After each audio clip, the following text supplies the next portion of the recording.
안녕하세요. 혹시 안면몰수라는 말을 아시나요? 아는 사이인데도 아예 모르는 척하거나 뻔뻔하게 굴 때 쓰는 말이라고 하더라고요. 이런 말이 어울리는 사람에 대한 기억이 최근 우연한 만남을 통해 떠올랐는데 여러분과 공유하고 싶어 이렇게 사연글을 보내게 됐어요. 그 사건의 주인공은 바로 전 시모와 그 가족들이에요. 그들에 대해 말하려면 남편과 제 사이에 대해 먼저 알려드려야 할 것 같네요. 남편은 같은 고향 출신으로 동갑내기 고교 동창이에요. 남편과 친해지게 된 계기는 친정어머니 덕분이었어요. 친정어머니는 제가 고등학생일 무렵 다니던 학원 근처에서 분식집을 하셨거든요. 그래서 근처 학원을 다니는 친구들이 어머니가 하는 분식집을 자주 찾았어요. 남편 역시 단골이었던 거죠. 남편이 조금 소심한데 어릴 때는 지금보다 더 주눅 들어 있었거든요. 남자아이 혼자 떡볶이 먹으러 온 걸 보고 어머니가 신경을 많이 써줬어요. 남편은 식탁 위를 항상 깔끔히 정리해서 어머니한테 칭찬도 많이 받았고요. 그리고 저는 남편과 같은 학원에 다녔었기 때문에 자주 만났죠. 그때 남편이 저한테 그랬거든요. 너희 집은 진짜 즐거워 보이네. 넌 좋겠다. 진짜 부러워. 갑자기 무슨 오글거리는 소리야? 다른 집도 다 비슷하지 않아? 꼭 그렇지만은 않지. 넌 진짜 복 받은 줄 알아야 해. 나중에 알게 됐죠. 남편이 집에서 차별을 많이 당했다는 걸요. 알고 보니 재혼 가정이었는데 계모가 남편을 어릴 때부터 많이 차별했대요. 드라마에나 나오는 이야기라고 생각했는데 직접 들으니 참 마음이 안 좋더라고요. 계모의 아들인 남동생은 새 것만 들고 다니는데 남편은 늘 같은 걸 들고 다녔고요. 밥도 제대로 못 얻어먹는지 매번 우리 분식집에서 배를 채우더군요. 화목한 우리 집을 보며 부러움을 느끼는 남편이 측은해서인지 관심이 가기 시작하고 점점 마음을 키워갔던 것 같아요. 그렇게 대학 들어가서 연애를 시작하고 직장인이 된 후에 결혼을 하게 됐죠. 내가 이 사람을 행복하게 해주고 싶다고 생각했어요. 그런데 시댁이 참 정글 같은 곳이더군요. 일단 시부는 저를 엄청 좋아해 주셨거든요. 그래, 어릴 때부터 봐온 사인이 참 좋구나.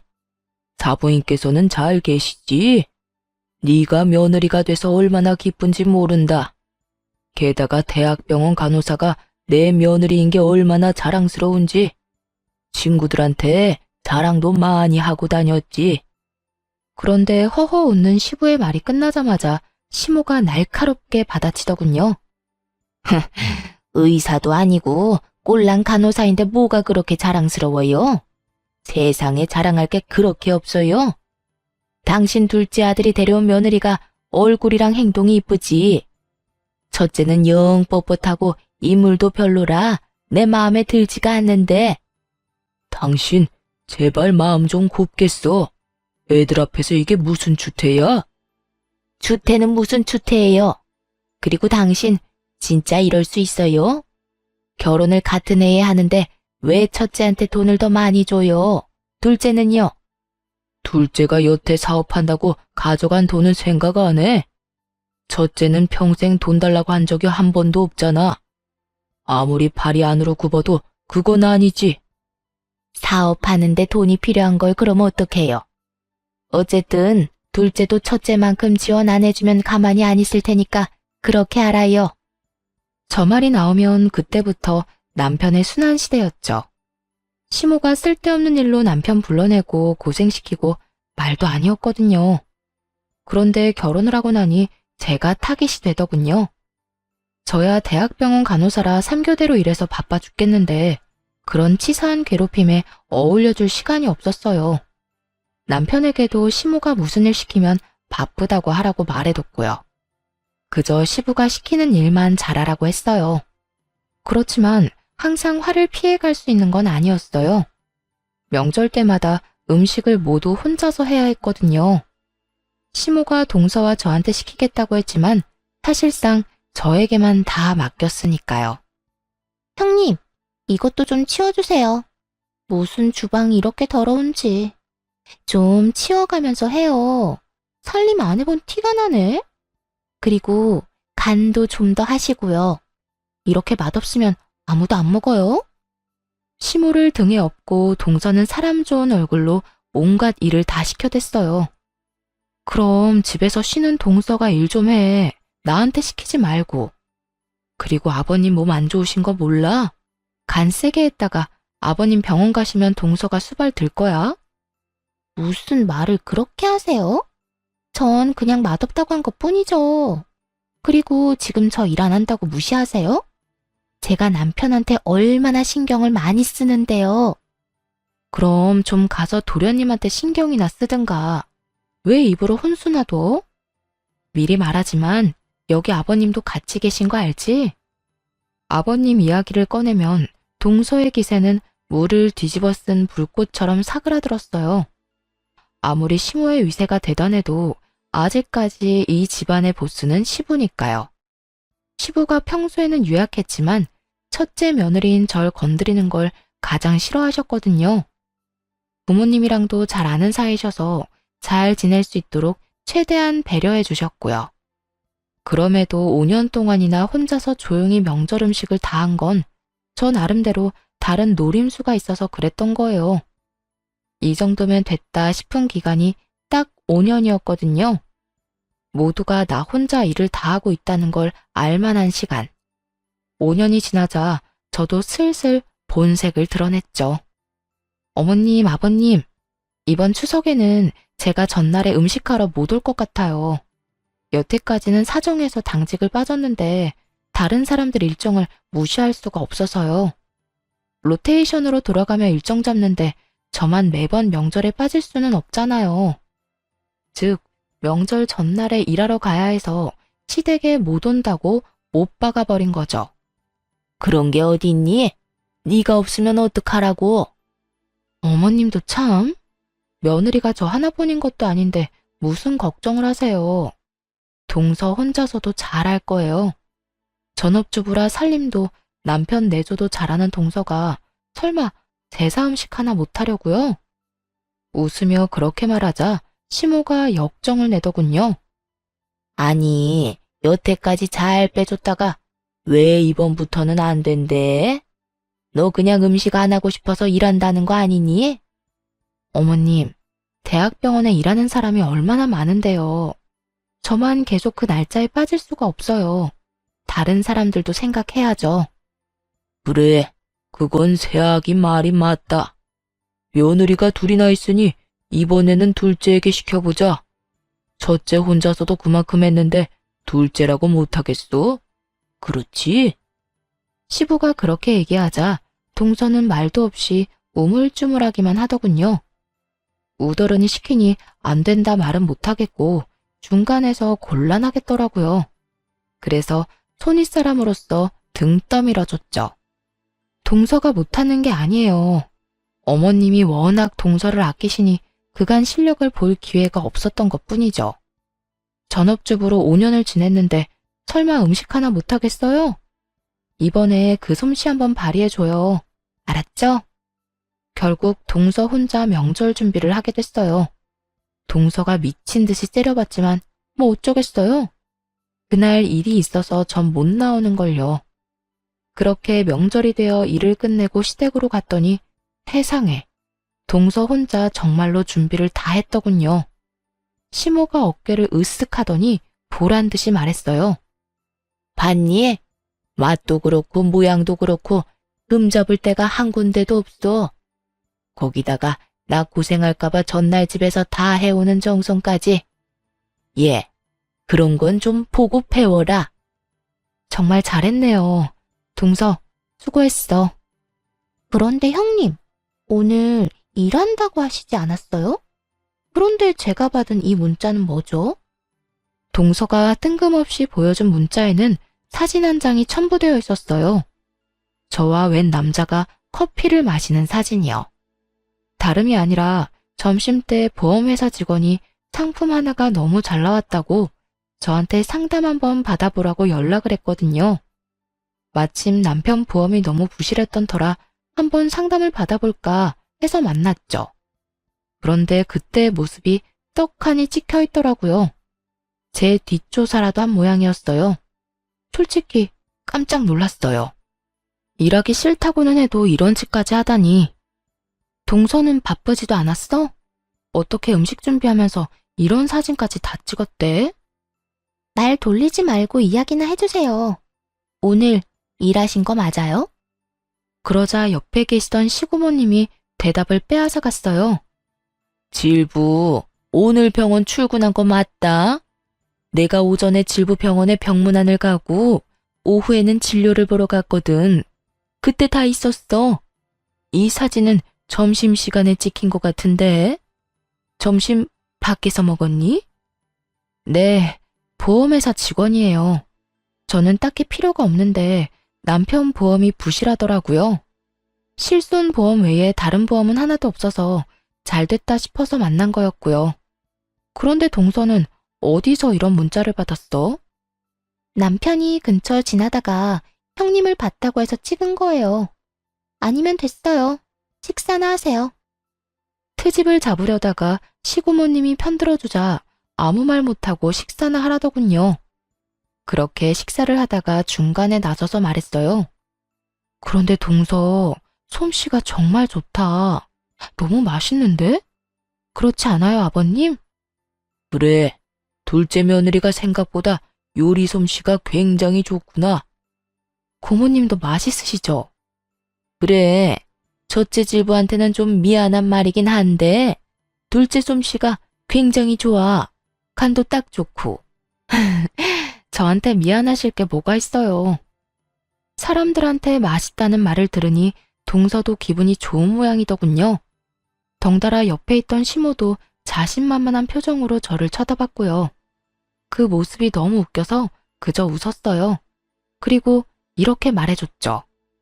그럼 앞으로는 동서가 음식 준비하면 되겠네. 사실 내가 요리를 너무 못해서 항상 죄송하고 민망했거든. 동서 요리 솜씨가 이렇게 좋은데 그걸 뭐하러 썩혀? 그냥 명절마다 이렇게 다른 사람들도 즐길 수 있도록 하면 될 것 같아. 제가 왜요? 이때까지 형님이 다 하셨잖아요. 어른들께서도 동서 솜씨가 참 좋다고 하시잖아. 좋은 솜씨 그렇게 썩히는 거 아니야. 그리고 아버님, 어머님, 다음부터는 명절 전후로 빠지기가 조금 힘들 것 같아요. 제가 진급을 해서 쉬는 날 빠지기가 곤란해졌어요. 동서가 음식도 잘하고 이렇게 다들 좋아하시니 양해를 좀 구해볼게요. 괜찮죠? 뭐 그렇게 바쁘다고 집안일에 도움 안 되는 너보다 둘째가 훨씬 낫구나. 그럼 그렇게 해라. 너희 시아버지도 둘째 솜씨를 더 좋아하시니. 시부에게 이참에 잘 보일 생각이었는지 시모가 웬일로 허락을 하더군요. 저야 그저 웃음이 날 뿐이었죠. 뒤에 있는 동서 표정이 썩는 것도 모르고 자기 마음대로 결정해버렸으니 그때 동서가 급하게 대화에 끼어들더군요. 왜 그래? 동서, 할 말 있어? 네. 그게 사실 이번에 준비해온 음식들 반찬 가게에서 다 산 거예요. 눈을 찔끔 감고 말하는 동서를 보니 진짜로 웃음이 터질 것 같았어요. 참으려면 허벅지를 꽉 꼬집어야 할 정도였죠. 뭐라고? 너? 그게 너무 힘들었단 말이에요. 혼자서 제사 음식을 어떻게 다 해요? 저도 어쩔 수 없이 그랬던 거라고요. 사실 동서가 음식을 샀든 진짜 했든 저는 상관없었어요. 어차피 다음 명절부터는 음식 준비를 안 할 테니까요. 그런데 시모에게는 청천벽력 같은 말이었나 봐요. 믿었던 도끼에 발등 찍힌 기분이지 않았을까요? 역시나 시모 표정이 완전 귀신처럼 흉악해지더군요. 정신 나갔어? 어떻게 제사 음식을 사놓고 직접 했다고 속일 수가 있어? 아무리 아끼는 며느리라도 이런 상황에서는 미운 모양이었어요. 어머님, 잘 드셔놓고 왜 이제 와서 화를 내세요? 화를 안 내게 생겼어? 못할 것 같으면 못하겠다고 말을 했었어야지. 어디서 사서 가져와 놓고 네가 했다고 거짓말을 해? 가족들 앞에서 날 거짓말쟁이로 만드니 기분 좋니? 도대체 애가 생각이 없었넌? 동서가 시모에게 먼지 한 톨 남기지 않고 털리고 있는데 시고모님이 말하더군요. 옳게, 애 그만 잡아요. 힘든 것도 사실이지. 그간 첫째 질부 혼자서 얼마나 힘들었는지 잘 알게 됐으니 좀 바꾸는 게 어때요? 이렇게 반찬 가게에서 사 먹는 거 난 나쁘지 않은데? 넌 어떻게 생각하니? 저도 뭐 괜찮네요, 누님. 안 그래도 매번 첫째 아가 혼자 고생하는 거 보고 마음이 쓰였는데 다음부터는 그냥 음식 사서 제사 지내도록 하자. 다들 그러시다면 어쩔 수 없죠. 결국 시모는 어쩔 수 없이 모두의 의견에 동의할 수밖에 없었어요. 동서를 밀어주려 했는데 그간의 제 노고만 빛났으니 얼마나 속이 쓰렸겠어요. 마지막에는 저만 그동안 고생 많았다는 말을 들으며 그날 하루가 끝났죠. 동서는 그 뒤로도 시모에게 그 일로 계속 욕을 먹더군요. 그냥 넘어갈 수도 있지만 시모의 마음이 워낙 좁아 용서를 못하는 듯 했어요. 하지만 동서가 시모에게 시달리는 것도 한두 달 뿐이었어요. 그 뒤에는 가족들 모두 정신이 없어졌거든요. 시부가 연세치고는 정정하게 지내셨는데 갑자기 몸이 계속 안 좋아지셨거든요. 건강검진을 해보니 문제가 있어 제가 다니는 병원에 입원하시게 됐어요. 변명은 폐암. 게다가 속도가 빨라서 발견했을 때는 손 쓸 수 없을 정도였어요. 시부가 입원해 있는 동안 시모랑 동서 둘이 딱 붙어 옆에 있더라고요. 하지만 간병을 하는 게 아니라 사람을 못 살게 굴고 있었죠.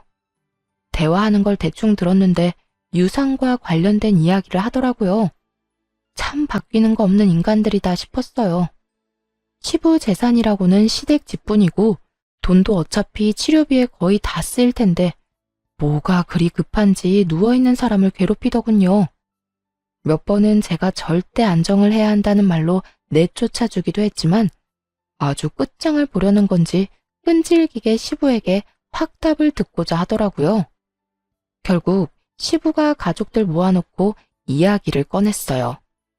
당신도 알다시피 내가 가진 건 별로 없어. 이 집이랑 예금만 얼마 정도 있지. 당신이랑 둘째한테 유산을 주는 조건은 내 누나를 돌봐주는 것뿐이야. 내가 누나보다 먼저 가게 될 줄은 몰랐으니 나 대신 우리 누나를 잘 보살펴주면 유산 돌려줄게. 그렇게 하겠소? 시고모님이 시부를 업어 키웠다고 할 정도로 남매가 각별한 사이였거든요. 시부를 고등학교까지는 보내려고 결혼도 하지 않고 돈만 벌다가 결국 시고모님은 혼자서 늙어가셨죠. 게다가 지금은 일도 없이 연금 받아서 지내고 계신 것 같았거든요. 각종 질병도 있어서 병원에 자주 가시기도 했고요. 그런 고모님이 안쓰러워 저도 신경을 참 많이 썼는데 시모에게 맡긴다니 걱정이 많이 되더군요. 시모는 자신 있다는 듯이 고개를 끄덕였어요. 내가 형님 모실 테니 당신은 우리 아들이랑 나한테 유산 넘겨주고 가. 그렇게 대화가 마무리됐어요. 그래도 유산을 걸고 약속한 만큼 시고모님을 잘 돌봐드릴 줄 알았는데 아니더군요. 그 말을 듣고 난 바로 다음 날 저한테 시고모님이 전화를 하신 거예요. 첫째 질부, 내가 오늘 병원에 가야 하는데 같이 가줄 수 있을까? 검진 때 수면 내시경도 해야 하는데 보호자가 없으면 안 된다네. 올케랑 둘째 질부는 사업 때문에 바쁜지 연락도 제대로 안 받고. 아예 시고모님을 방치해두려고 작정을 했더군요. 아무리 그래도 그렇지 하루 만에 이러는 건 좀 아니잖아요. 그래도 시고모님에게는 내색하지 않고 말했죠. 네, 제가 같이 가드릴게요. 앞으로 보호자 필요한 일 있으면 저나 남편한테 연락하세요. 시간 날 때만이라도 꼭 해드릴게요. 아유, 정말 고마워. 내가 믿을 구석이라고는 첫째 질부뿐이네. 시부가 아직 돌아가시지도 않았는데 이러니 가슴 한구석이 답답해지더군요. 이 인간들이 거짓말하고 시부 유산을 받아갈 걸 생각하니 기분이 엄청 나빴어요. 이대로라면 시고모님이 마음고생을 많이 하실 것 같다고도 생각했죠. 그리고 그로부터 몇 달 뒤에 시부가 돌아가시면서 제 걱정은 현실이 됐고요. 장례도 치르기 전 모두를 불러 시모가 이야기하더군요. 네 아버지 돌아가셨으니 우리는 이제 남인 거 알지? 피 한 방울 안 섞인 남인데 언제까지고 네 고모를 우리가 모실 수는 없지 않니? 그러니 앞으로 너희가 모셔. 어머님이랑 서방님, 동서가 고모님 모시는 대신 유산 받기로 한 거 아닌가요? 그런데 갑자기 이런 말씀을 하시다니요. 유산? 유산이라고는 한 푼도 없는데 어쩌니? 내 남편이 여태껏 자식 돌봐줘서 고맙다고 나한테 그 집 주고 갔어. 이미 그 집은 내 집이었다고. 그러니까 유산은 한 푼도 없는 거고. 이런 상황에서 내가 왜 너희 고모를 모시니? 나랑 우리 아들이 너희 고모랑 피가 섞였어 뭐가 있어? 어머니, 지금 아버지가 돌아가시기도 전에 명의를 변경했단 이야기예요? 어떻게 그러실 수 있어요? 아버지가 동의하신 거 아니죠? 남편이 느낀 배신감은 상상 이상이었을 거예요. 설마 시부가 죽기 전에 저런 짓을 해놨을 줄 몰랐을 테니까요. 어머, 얘 좀 봐. 그 사람이 동의를 안 하면 내가 어떻게 그 집을 내 걸로 만들어. 그리고 네 아버지 장례는 알아서 치러라. 내가 늙은 영감 죽을 때까지 수발 들어줬는데 이 정도는 너희가 알아서 해야 하는 거 아니니? 수발을 든 게 아니라 아버지 닥달해서 재산 다 빼돌리려고 한 거겠죠. 저희도 이대로는 그냥 못 넘어갑니다. 못 넘어가면 뭐 어쩔 건데. 미련하긴. 그러게 잘 좀 하지 그랬어. 그랬으면 그 영감이 뭐라도 더 챙겨주고 떠났을 텐데. 하나도 안 남긴 거 보면 네 아버지가 널 어떻게 생각했는지 알겠다. 그리고 앞으로 뭐 하든 우리 찾지 마라. 이제 남남이야 남남. 장례식이 끝나기도 전에 선을 긋는 시모와 서방님네를 보며 정말 치를 떨었어요. 시부의 죽음에 충격받은 시고모님은 주저앉아 일어서지도 못하고 계셨죠. 얼른 다가가 시모와 다투는 남편을 대신해 시고모님을 부축해드렸어요. 경수, 가진 것도 없는 노인 모실 생각하니 어때요? 우리는 가족이 아니라 부양 의무가 없는데 어쩌나. 나중에 장례비가 더 나오긴 하겠지만 그래도 가족 좋다는 게 뭐예요? 좀 챙겨주시고 고생들 하세요. 조롱에 가까운 말에 순간 화가 확 치밀었지만 겨우겨우 참았어요. 어떻게 아픈 사람을 앞에 두고 저딴 말을 짓거리는지. 게다가 시부가 돌아가신 지 하루도 안 됐잖아요. 사업 자금이다 뭐다 돈도 많이 받아간 주제에 바로 생판 남처럼 구는 놈을 보니 너무 역겨워서 차라리 가족이 아닌 게 다행이다 싶을 정도였죠.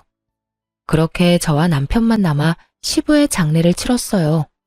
그런데 장례가 끝나고 나니 억울하다는 생각이 들었어요. 시부 재산을 이렇게 싹 다 뺏기는 건 진짜 아니잖아요. 그래서 소송을 준비했어요. 그 집이라도 가져오려고요. 그런데 상대방도 절대 그 집을 안 뺏기려고 발악하며 애를 쓰더군요. 소송한 지 얼마 안 돼서 시고모님이 저희를 찾아왔어요. 소송 취하하는 게 어떻겠니? 솔직히 그 이야기 듣는데 너무 원망스럽더라고요.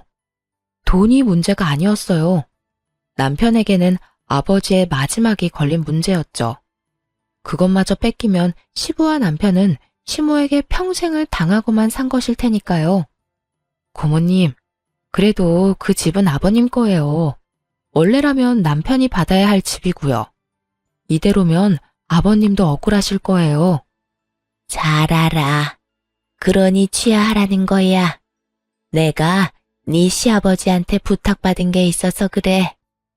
뭔지는 잘 모르겠지만 돌아가신 시부에게 부탁받은 게 있다니 일단 소송을 취하하기로 했어요. 그러자 시모와 서방님이 찾아왔더군요. 그래, 잘 생각했다. 그러게 패할 소송을 왜 하니? 변호사가 딱 봐도 너희가 질 것 같다고 한 거니? 그래서 소송 취하한 거야? 이렇게까지 캐묻는 이유는 단순했어요. 자기들이 변호사에게 좋은 소식을 듣지 못한 거죠. 사실 법정 다툼으로 가면 불리해지는 건 그쪽이었거든요. 재혼 부부인데 혼인신고도 안 했고 유언도 없는데 증여로 유산을 받았다기엔 시부의 마지막 정신이 온전한지도 모르고 다툼을 해볼 여지가 충분한 비정상적인 증여였으니까요. 그런데 저희가 소송을 취하하니 무슨 꿍꿍이가 있다고 생각하고 온 것 같더라고요. 그때 시고모님이 나타나서 시모에게 물었어요. 올케 얘기 좀 들어봅시다. 우리 동생이랑 재혼할 때 혼인신고 했어요? 혼인신고 안 했죠. 그럼 사실혼 관계인가요? 사실혼도 아니죠. 같이 살기만 했을 뿐. 결혼식도 안 했는데요. 그럼 우리 조카를 양자 입양 안 한 것도 맞아요? 혼인신고도 안 했는데 입양을 왜 해요? 그럼 올케 자식도 법적으로는 우리 동생 아들이 아니겠네요. 네, 우리 진짜 남이라니까요. 남남. 그런데 이런 건 왜 꼬치꼬치 캐물어요? 저는 시고모님이 미리 말씀하신 대로 두 사람의 대화를 녹음 중이었어요. 이야기를 들을수록 시모가 시부의 재산을 빼돌렸다는 의심을 지울 수가 없었어요. 그런데 시고모님이 갑자기 웃으며 종이를 하나 꺼내시더라고요. 그럼 계산이 간단해서 좋네요. 지금 그 집 소유주가 올케 맞죠? 그 사람이 진짜 명의를 나한테 넘겨주고 죽었다니까요. 그런데 이게 뭐야? 시고모님이 건넨 서류를 슬쩍 훑던 시모가 깜짝 놀라 소리를 꽥 지르더군요. 내가 그 집 소유주한테 그 집을 담보로 돈을 빌려줬어요. 이건 그 차용증이고요. 그런데 돈을 갚지 않은 채 그 집이 그쪽으로 넘어갔으니 당신이 갚아야겠네요. 시부가 빌린 돈은 거의 1억에 가까운 금액이었어요. 게다가 돈을 못 갚으면 집을 주겠다는 조항이 떡하니 적혀 있었죠. 거짓말이지? 가족끼리 돈 빌린 일에 이런 건 소용없다고. 가족끼리라도 차용증 쓰면 당연히 법적 효력 있는 건 몰랐어요. 근데 동생도 참 너무하네. 그 집 받을 때 아무 설명도 못 들었어요? 시모는 아무 말 못하고 손톱만 질근질근 물어뜯더군요. 딱 보니 시부 허락 없이 집을 가져간 티가 났어요. 완전히 얼굴이 파랗게 되어서 했던 말만 되풀이하더라니까요. 거짓말이야. 이럴 리 없어. 이거 가짜죠? 가짜니까 여기서 이러지. 이게 진짜였으면 소송할 때 이야기했으면 되잖아. 그렇게 의심되면 확인해 봐요. 그거 변호사 공증받은 거거든요.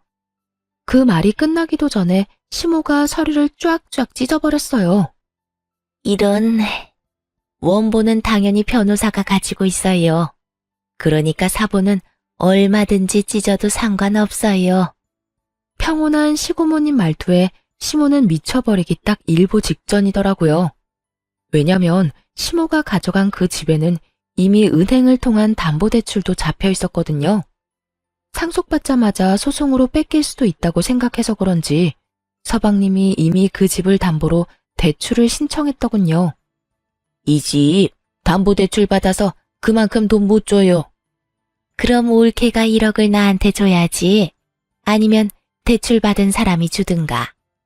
그러면서 시고모님이 바라보자 서방님이 고개를 대뜸 젓더군요. 안 돼요. 이미 사업자금으로 다 들어가서 뺄 수도 없어요. 너 모아둔 돈도 없니? 지금 그 집 뺏기면 엄마 살 곳도 없어. 내가 무슨 돈이 있어요. 넌 돈도 한 푼 없는 애가 무슨 사업을 하겠다고 난리야. 그리고 그 돈은 보관만 하기로 한 거잖아. 그런데 그걸 냅다 다 썼다고? 언제 망할지도 모를 사업에? 이제 시모와 서방님이 아주 박 터지게 말다툼을 하더군요. 어쨌든 난 돈 없으니까 엄마가 알아서 해요. 엄마는 이런 것도 안 알아보고 도대체 뭐 한 거예요? 그렇게 아들이 못 준다고 버티는 통에 결국 시모는 집을 팔아서 마련해야 했어요. 그 차용증이 너무나 명확한 법적 증거가 돼서 목을 죄고 있었거든요. 집 담보대출 받은 금액이 빠지고 시고모님께 1억까지 주고 나니 남는 건 5천 정도 뿐이더군요. 시모가 시고모님께 돈 갚으러 왔을 때 저희 부부와 서방님 부부도 있었거든요. 그때 시모가 서방님과 동서에게 말하더군요. 이제 난 돈도 집도 없다. 1억 준 거나 마찬가지니 너희가 날 모시고 살아야 해. 어머님, 저희 집 좁아요. 그런데 어머님을 어떻게 모셔요? 그러지 마시고 5천으로 월세 집이라도 하나 계약하세요. 그럼 월세를 너희가 내줄 거니? 월세를 왜 저희가 내드려요? 요새 나이 들어도 다들 일하고 돈 벌어요. 어머님도 돈 벌어서 월세 내시면 되죠. 이 빵알년이 어디서 싸가지 없게 그런 소리를 짓거려? 내가 나이가 몇인데 지금 나가서 무슨 돈을 벌어? 그러려고 너희한테 돈 다 갖다 바친 줄 아니? 그리고 야, 아들, 넌 네 마누라가 졌단 소리 하는데 왜 이렇게 태연해? 부모가 자식한테 돈 주는 건 당연하잖아요. 그거 가지고 이런 식으로 구는 건 말이 안 되죠. 솔직히 와이프가 틀린 말 한 것도 없고 우리는 어머니 수발 못 두니까 알아서 사세요. 솔직함을 넘어선 아들의 말에 시모는 너무 열받았는지 욕을 하고 난리가 났어요. 저희가 느꼈던 배신감을 고스란히 느끼는 듯 했죠. 이 미친놈이 내가 너한테 어떻게 했는데 감히 이딴 식으로 내 뒤통수를 쳐? 이 버러지 같은 놈. 그러는 엄마야말로 알아보지도 않고 일 저질렀잖아요. 그 바람에 애꿎은 우리가 이 고생을 하고 있고 그게 내 탓은 아니지. 서로 물고 뜯고 하는 장면을 보니 어찌나 유쾌하던지 끝까지 남탓만 하는 걸 보니 둘이 역시 모자구나 싶었어요. 그런데 그때 시고모께서 그러시더군요. 너희 아버지도 참 짓궂어. 이렇게 될 줄 알고 그 집을 넘겼겠지. 나한테도 그랬거든. 너희 엄마가 날 아예 신경도 안 쓰면 2차용증으로 혼내주라고. 그래도 한 몇 달간 돌보는 신용은 할 줄 알았는데 그러지도 않더라. 날 잘 돌보는 사람한테 유산 넘겨주라고 했는데 남남이란 쪽은 신경 꺼도 되겠지? 자, 이 1억은 너희 거야. 소송 취하하기 잘했지? 뭐하러 귀찮게 소송을 해? 이렇게 쉬운 방법이 있는데. 시고모님은 1억을 시모가 보는 앞에서 바로 남편에게 넘겼어요. 그걸 보고 있던 시모와 서방님 얼굴이 진짜 볼만하게 일그러지더군요. 우와, 아버지 진짜 사람 뒤통수를 이렇게 친다고? 뒤통수는 서방님, 아니, 그쪽이랑 그쪽 어머니가 쳤겠죠. 아버님은 그거 미리 예상하고 막아두신 거고. 아버지라는 말 입에 담지도 마세요. 남이라면서. 남의 아버지를 왜 자기 아버지래? 정신 나갔어요?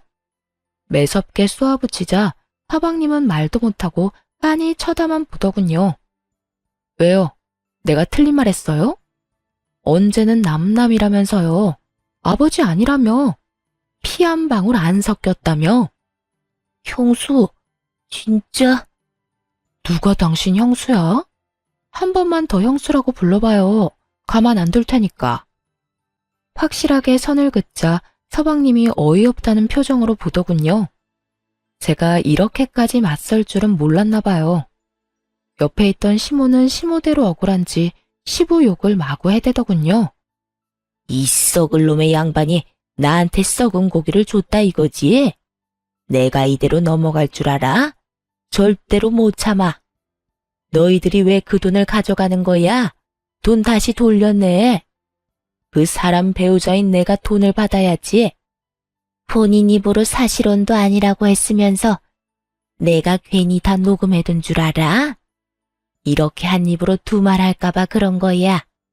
몰래 동생 재산 빼돌려 놓고는 뭐? 가족이 아니야? 그래 놓고 이제 와서 가족이라고? 에라이 천벌받을 인간 같으니. 계속 이런 식으로 나오면 나도 가만히는 안 있어. 경찰에 신고해서 콩밥 먹도록 만들어줄까? 정신없는 사람 이용해서 재산 빼돌렸다고? 시고모님이 벼락같이 소리치자 시모는 구시렁거리며 자리를 떠날 수밖에 없었어요.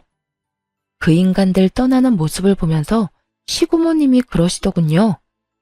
그리고 여기 내가 가지고 있는 다가구 건물 너희들이 가져가. 너희 아버지랑 공동으로 산 건데 내 명의로 하라고 했었지. 너희도 알다시피 내가 자식도 없고 남편도 없잖니. 시고모님이 말씀하시는 거 들으니 제 속이 다 시원하더군요. 사실 시고모님은 시모의 말처럼 집만 되는 노인은 아니었어요. 결혼도 하지 않고 어린 나이부터 악착같이 일해서 모은 돈을 활용해 50대의 아파트 하나와 건물을 2개나 가지고 계셨거든요. 저희에게 주신 다가구 건물 제외하고서도 말이죠. 그렇게 마련한 건물 월세만으로도 한평생 일을 안 해도 될 정도였으니 뭘 모르는 남의 눈에는 일도 안 하고 연금으로나 먹고 사는 노인처럼 보였겠죠. 게다가 워낙 검소하셔서 더욱 그렇게 보였을 테고요. 시모는 그 허름해 보이던 시고모가 사실은 복권이라는 걸 전혀 몰랐던 거예요. 알았다면 저희한테 떠넘겼겠어요? 끝까지 물고 늘어지려고 했겠죠. 나도 이제 나이가 들어서 건물 관리를 너희한테 맡길까 싶어. 질부가 예전에 일하는 거 힘들다고 했지? 어때? 나 대신 건물 관리 해볼래? 나중에 물려받으면 관리하기 더 쉬울 거야. 쓸데없이 고민을 길게 하지 않았어요. 나중에 받아놓고 관리 못해서 날리는 짓은 안 하고 싶었거든요. 네, 제가 관리해 볼게요. 그럼 조카 명의로 할 다가구 주택이랑 내 상가 2채는 질부가 관리해줘. 내일부터 나랑 같이 다니면서 얼굴 도장 찍자. 그렇게 시고모님 따라 열심히 배웠어요. 1년 정도 열심히 하니 그제야 여유가 생기더군요. 그렇게 2년을 더 관리인이자 건물주로서 일하는데 어느 날 정말 깜짝 놀랄 만한 우연을 맞닥뜨렸어요. 남편 명의의 다가구 건물 중 원룸 계약을 원하는 사람을 만나러 부동산에 갔거든요. 그런데 거기서 전 시모와 마주친 거 있죠? 전 시모가 제 얼굴을 보더니 깜짝 놀라 소리를 치더군요. 네가 왜 여기 있어? 너 내 뒷조사하니? 제가 왜 아주머니 뒷조사를 해요? 안 그래도 얼마나 바쁜데. 원룸 계약하러 오신 거 아니에요? 1층? 그거 제 남편 건물이거든요. 저는 관리인이고요. 그 이야기 듣자 갑자기 눈이 확 돌더니 전 시모가 저한테 달려들었어요. 야, 너 바른 대로 말해. 이 건물 네 시아버지가 빼돌린 거지? 우리 모르게 건물 가지고 있었던 거지? 어쩐지 그 짠돌이 같은 영감이 너무 아무것도 없기는 했어. 이거 다 사기인 거 알아 몰라? 내가 소송해서 다 되돌려 놓을 거야. 소송이요? 아주머니가 무슨 자격으로 소송을 하세요? 잊으셨어요? 본인 입으로 제 시아버지랑 아무 관련 없다고 말씀하셨잖아요. 혼인신고도 안 했다. 사실혼도 아니다. 첫째를 양자 신청도 안 했고 아주머니 자식도 시아버지 자식 아니라면서요. 그런데 도대체 어떤 자격으로 소송을 한다는 말이세요? 제 말에 전 시모가 순간 말을 못 잇더군요. 그럴 수밖에요. 그때 시고모님 부탁으로 전부 다 확실하게 녹음해놨으니까요. 원본이 아직도 저한테 있는데 소송한들 법원에서 받아줄 리도 없고요. 그래도 내가 저를 키운 정이 있는데 어떻게 그놈이 그럴 수가 있어? 이런 식으로 아버지 재산 빼돌려서 내 뒤통수를 치다니. 아이고, 억울해서 못 살겠네. 신세 한탄을 시작한 전 시모를 보며 피식 웃어주고는 말했죠. 그러게, 처음부터 고모님한테 잘 좀 하시지 그랬어요. 그 재산들 다 아버님이 고모님한테 맡겨두셨더라고요. 결과적으로는 저희가 좋게 됐죠. 아주머니가 대박 복권이나 다름없는 고모님을 저희한테 맡겨주셔서요. 그렇다고 고맙다는 뜻은 아니에요. 아버님 부탁 다 무시하고 욕심내다가 이렇게 된 거면서 뭐가 그렇게 억울해요? 그럼 억울하지 안 억울해? 네 시아버지 그 인간이 내가 자기 누나 안 돌볼 거 알고 미리 손 쓴 거였어. 그걸 알았으면 이런 짓을 했겠어? 그러니까요. 자기가 잘못된 선택을 해놓고 왜 남 탓을 해요? 대신 사랑에 맞지 않는 아드님이랑 며느리 덕 좀 보세요. 그런데 그것도 쉽지 않나 봐요. 혼자서 월세방 계약하려는 거 보면 그 놈은 인간이 아니야. 내가 그렇게 집 뺏기니까 본색 드러내고 나를 버려버리더라고. 게다가 사업하다 다 말아먹고는 나한테 와서 들러붙잖아. 아들놈이고 며느리고 일은 안 하고 밥만 축내는데 그러잖아도 늙어서 아들이랑 며느리 먹여 살리는 것도 힘든데 월세 보증금까지 뺏기면 못 버티겠다 싶어서 말도 안 하고 돈 빼서 나온 거야. 그놈들 지금쯤 나 찾으려고 눈에 불을 켜고 있을 거다. 그간 있던 일을 하소연하는 전시모를 보며 너무 웃겨서 죽을 뻔했어요. 그러다가 꼭 한마디는 해주고 싶어서 말했죠. 아주머니는 자식 탓할 거 없어요. 본인이 스스로 뿌린 거 모두 거둔 것 뿐이잖아요? 자식은 거울이라고 하죠. 어때요? 본인이랑 똑같은 자식한테 당해보니. 그리고 그동안 남편이 당한 것도 떠올라 말해줘야겠다 싶었어요. 그러게 처음부터 마음을 곱게 썼으면 이런 꼴은 안 받겠죠. 제 남편은 참 착한 사람이라 은혜를 입으면 간도 쓸개도 다 빼줄 사람이거든요. 지금은 부모님이 안 계셔서 대신 처가에 얼마나 잘하려고 애쓰는지. 얼마 전에는 부모님 모시고 해외여행까지 다녀왔으니 말 다 했죠. 구구절절 다 맞는 말이라 전 시모는 아무 말 못하고 한숨만 푹푹 쉬더군요. 마음만 곱게 썼다면 자신이 누릴 수도 있었을 거라 생각하는지 더 후회스럽고 짜증이 난 것처럼 보였어요.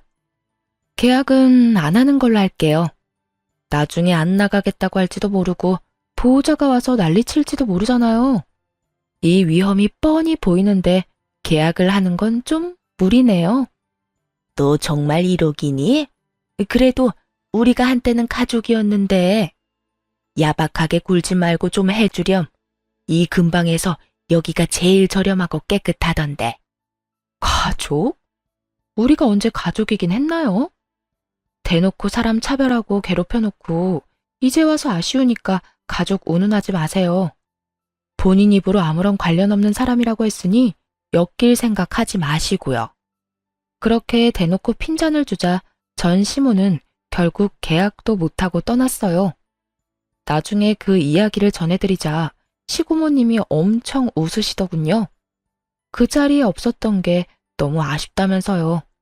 하긴 동생을 배신한 그 사람이 패가망신하는 모습을 정말 보고 싶으셨을 거예요. 착한 사람들이라 자기 마음대로 주물럭거릴 수 있을 줄 알았는데 마음 곱게 안 쓰다가 결국엔 크게 당해서 아무것도 없이 버려진 전 시모. 그런데도 아무도 불쌍히 여기지 않는 걸 보면 자업자득이라는 말이 딱 어울리겠네요. 오랜만에 악연을 만나고 그때가 떠올라 사연 써봤는데 잘 들으셨나 모르겠네요. 모두들 행복하고 즐거운 하루 되세요.